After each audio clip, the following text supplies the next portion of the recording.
Goeiemôre aan almal van julle. Dis die 1 April. En ja, verseker, die Here het ons gespaar tot nou toe. Is dit nie? Dis fantasties.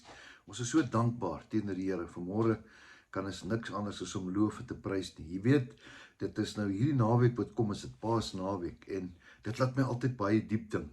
Wat in Jesus se gedagte aangegaan het, daai week voor hy geweet het, hulle gaan hom so wreed vermoor.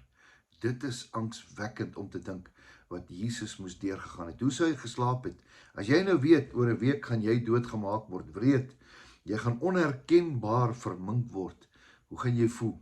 En alles wat jy geweet het voor die tyd. En jy moet hierdie siklus op hierdie aarde voltooi. En jy moet pragtige mense nalaat. Mense wat saam met jou die pad gestap het. Nou, Jesus kom en hy sê 'n paar laaste gedagtes voor hy nou die aarde verlaat. En hy sê dit vir sy disippels. Hy het sy hele legacy, sy nalatenskap het hy vir sy disippels gegee. En hoor 'n bietjie wat sê hy vir sy disippels. Ek gaan dit vir jou lees in Johannes 14. Nou sê hy vir hulle, laat julle hart nie ontsteld word nie. Glo in God, glo ook in my. Julle moenie ontsteld word nie. Hierdie goed wat gaan kom, moenie ontsteld word nie. Hoekom? Want daar's iets goeds wat hieruit gaan kom. In die huis van my Vader is daar baie wonings. Hy kom is daarvandaan af. Hy weet mos so lekker daarbo. Hy was daar. Manne, in die huis van my Vader, daar's baie wonings daarbo. Julle huise is ook daar. Hy sê, as dit nie so was nie, verskoning, sou ek dit vir julle gesê het. Ek gaan om vir julle 'n plek voor te berei. Hoe lank gelede was dit? 2000 jaar gelede. Nou ja, kan jy dink wat hulle besig is met 2000 jaar gelede vir die plekke vir my en vir jou. Daai plekke daarbo, it's all gonna be worth it. Hou vas, moenie moed opgee nie.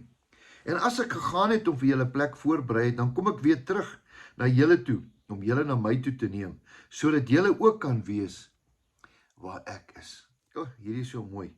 En daar waar ek heen gaan, weet julle, die weg ken julle. Thomas sê vir hom, Here, ons weet nie waar hy gaan nie. En hoe kan ons die weg ken? Jesus antwoord hom, ek is die weg, die waarheid en die lewe. Niemand kom na die Vader behalwe deur my nie. Jesus is die sleutel vir die ewige lewe. Ons gaan in Paastyd in. En ek dink so baie dat jy kan maak wat jy wil. Jy gaan nie na die hemel kom as jy nie die naam van Jesus aangeroep het nie.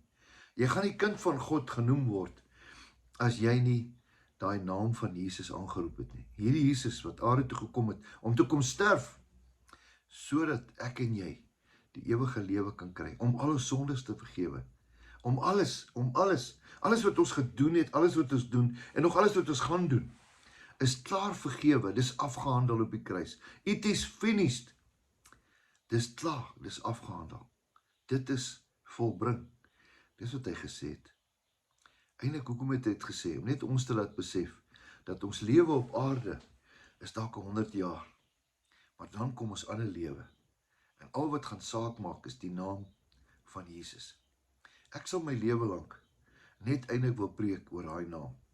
Want dis die naam wat my gered het. Dis die naam wat my paspoort moet op hê na die ewigheid toe. Die naam van Jesus. Ek en jy het nog 'n kans om dankie te kan sê vir die naam van Jesus. Vir Jesus wat gekom het en gesê het, ek is die weg. Ek is die waarheid.